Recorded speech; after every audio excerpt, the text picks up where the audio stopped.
Estorbo, nakita-kita yung trop. Oy, boss.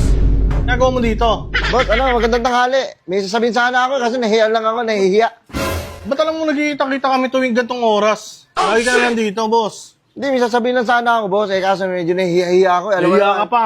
Tibay-tibay mo eh. Mas matibay ka pa sa puno ng narang. Hayop ka eh. Hindi, may sasabihin sana, may sasuggest lang ako. Baka magustuhan mo lang. Pareho naman tayo magbe-benefits dito. Ano ba yan? Boss, Teka, baka- pasok nga. Pasok ako. Siguraduhin mo nga yan ha. Sarado ka muna to. Kumusta, mga ulul? Uy, di ulul yan.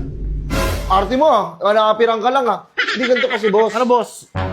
Bala ko sana ng Siguraduhin mo good news yan ha. good news na, boss. Magkakapera tayo pareho. Boss, ganito. Bago to ah. Kukunin ko yung picture mo, Oh. tapos ipopost ko sa Facebook. Sasabihin ko, tigo ka na. Boss, wait lang. Ha? Ano sabihin mo? Sasabihin ko, tigo ka na. Pero maglalagay ako doon ng Gcash. Tapos hati tayo. Tingin mo, boss. Game? Game! Oh, game. Ikaw na nag-game. Hindi pa ako game.